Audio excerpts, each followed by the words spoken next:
Hello, good evening students. तो आज का ये जो नया टॉपिक है हम पाइथन का ही ले रहे हैं। हम एम एस एक्सेस की भी 4 वीडियो की सीरीज़ बना चुके हैं। अगर आप चाहेंगे तो हम एम एस एक्सेस के और वीडियोस बनाएंगे आपकी चॉइस के टॉपिक के। आप कमेंट कर सकते हैं। तो चलिए सबसे पहले अपना वीडियो हम कंप्लीट करते हैं पाइथन का। तो पाइथन में लास्ट टाइम हमने जो देखा था वो देखा था 2 ऑपरेटर्स थे। एक तो था असाइनमेंट, अर्थमेटिक, और कंपैरिजन, या हम गए कंडीशनल ऑपरेटर। असाइनमेंट को हम लगभग ना के बराबर गिन रहे हैं। कई तरह के असाइनमेंट होते हैं, बेसिकली हमने अभी एक ही पढ़ा है। ठीक है, तो चलिए आगे शुरू करते हैं। तो फाइल, न्यू फाइल ले रहे हैं। अब यहाँ पर हम आज जो पढ़ेंगे, ठीक है, आपके कंपैरिजन या कंडीशनल ऑपरेटर्स हो ही चुके हैं। तो आज हम पढ़ेंगे लॉजिकल ऑपरेटर्स। लॉजिकल ऑपरेटर्स, ठीक है। लॉजिकल ऑपरेटर मतलब क्या है? लॉजिकल ऑपरेटर वो ऑपरेटर होते हैं जो किसी चीज़ को सही या गलत नापने में हेल्प करते हैं। ठीक है, कि लॉजिक की चीज़ सही है या चीज़ गलत है। तो ये एक लॉजिक है, चीज़ को सही गलत प्रूव करने के लिए आपको लॉजिक लगाना पड़ता है। तो ये वही लॉजिकल ऑपरेटर्स हैं जो किसी भी चीज़ को सही या गलत साबित करके आपको रिजल्ट देते हैं। ठीक है, लेकिन लेकिन लेकिन लेकिन लेकिन यहाँ पर आप ये देखेंगे कि हम एक से ज़्यादा कंडीशंस को चेक कर पाएंगे। कितनी कंडीशंस को? एक से ज़्यादा कंडीशंस को हम लोग यहाँ पर चेक कर पाएंगे। ठीक है, तो चलिए शुरू करते हैं। लॉजिकल ऑपरेटर, लॉजिकल ऑपरेटर होते हैं 3: एंड, और, नॉट। ठीक है, एंड और नॉट, और एंड नॉट, जैसे चाहें आप तीनों में वैसे पढ़ सकते हैं। एंड और नॉट, इसके अंदर एंड कब आपको रिजल्ट देगा? जब बोथ कंडीशन, ये आपको ट्रू कब बोलेगा? जब बोथ कंडीशंस आर ट्रू। जब दोनों कंडीशन सही होंगी तभी आपको बोलेगा हाँ भैया चीज़ सही है। और any one condition must be true, कोई एक कंडीशन सही होनी ही होनी चाहिए तभी आपको सही बोलेगा। नॉट, कंडीशन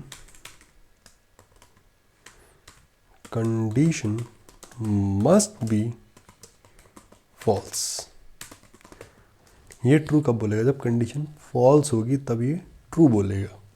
ठीक है, तीनों के सिंबल मैं आपको दिखा देता हूँ। एंड को नॉर्मली एंड लिखा जाता है, या कई लैंग्वेजेस में इसको इस सिंबल से भी रिप्रेजेंट किया जाता है।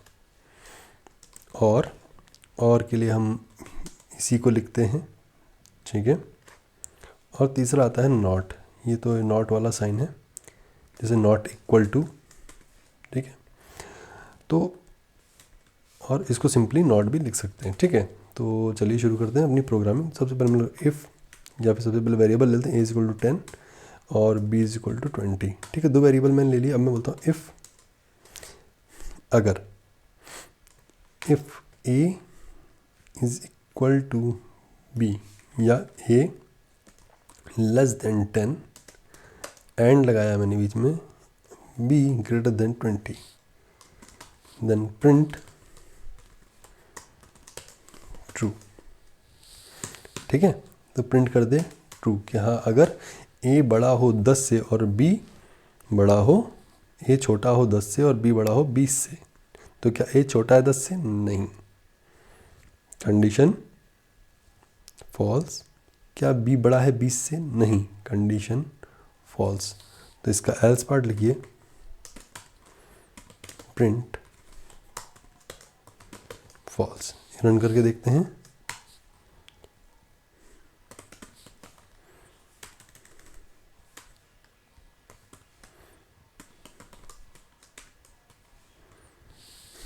चैप्टर 3,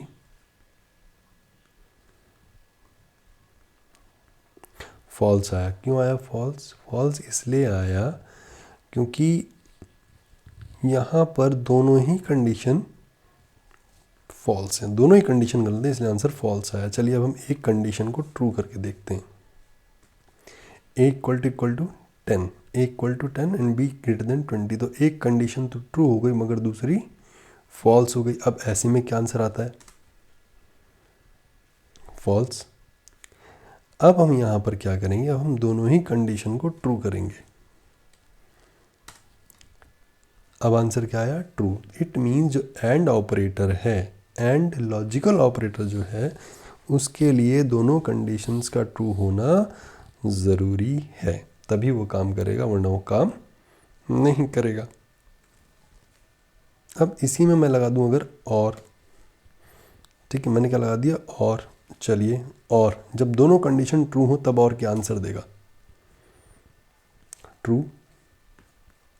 कोई एक कंडीशन अगर ट्रू हो तो क्या देगा? ट्रू। अगर दोनों ही कंडीशन फॉल्स हो तो क्या देगा?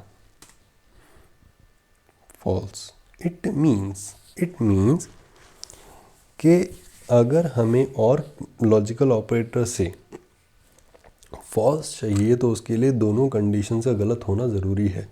अगर एक कंडीशन भी सही होगी तो और हमें ट्रू ही आंसर देगा, वो हमें फॉल्स आंसर नहीं देगा। ठीक है, तो ऐसे में जब भी हम किसी के ग्रेड निकालते हैं या किसी की एज गिनते हैं या किसी को adult citizen, adult old citizen या यंग एज में डालते हैं तो उसके लिए हम एंड का यूज़ करते हैं। ठीक है, उसके लिए हम एंड का यूज़ करते हैं। ठीक है ना। और चलिए तीसरा देखते हैं, नॉट। तो नॉट के लिए हम एक ही कंडीशन का यूज़ करेंगे, A is not equal to 10। क्या ए 10 के बराबर नहीं है? अब मैं ये पूछ रहा हूँ, क्या ए 10 के बराबर नहीं है? आंसर देखिए, फॉल्स। क्यों? क्योंकि ए 10 के बराबर है। तो ये कंडीशन कैसी हुई? कंडीशन हुई फॉल्स। ठीक है, A not equal to 10, sorry, condition हुई ट्रू। कंडीशन ट्रू हुई, ठीक है, कि भैया ए 10 के बराबर, A not equal to 10, but real में क्या है? ए इक्वल टू 10 है। तो अब मैं यहाँ पर करता हूँ डबल इक्वल टू 10, या फिर सॉरी यहाँ मैं करता हूँ ए नॉट इक्वल टू 11। क्या ए 11 के बराबर नहीं है? अगर मैं ऐसे बोलूँगा ए 11 के बराबर नहीं है, तब तो ये कंडीशन है ट्रू।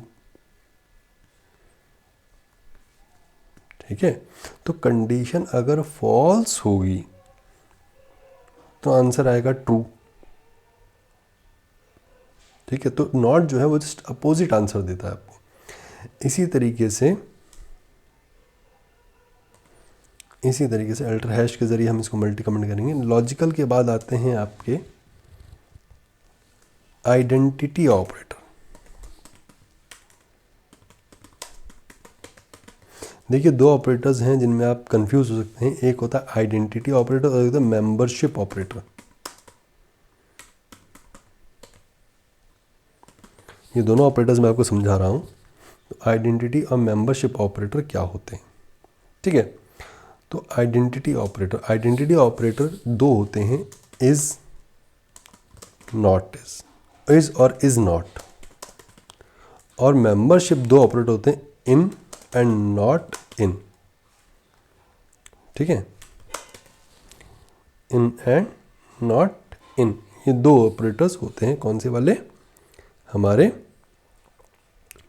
आपके मेंबरशिप ऑपरेटर। देखो, जो आपके आइडेंटिटी ऑपरेटर हैं, ठीक है, आइडेंटिटी ऑपरेटर कंपेयर करता है ऑब्जेक्ट्स को।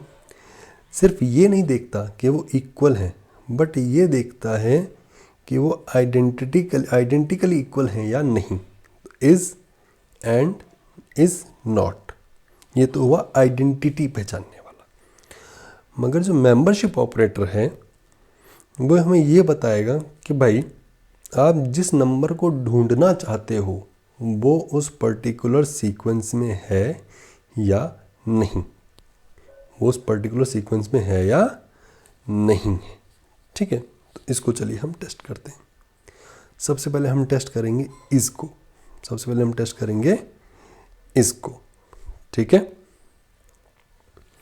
तो चलिए शुरू करते हैं।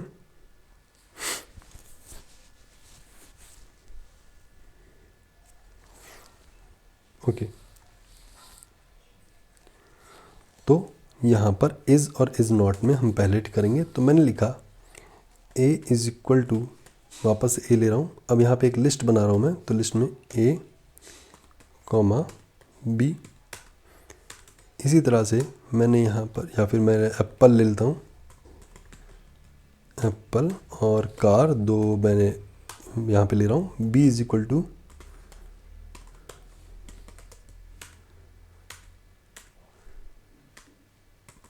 एप्पल या एप्पल कॉमा कार, दो चीज़ें यहाँ मैंने ले ली।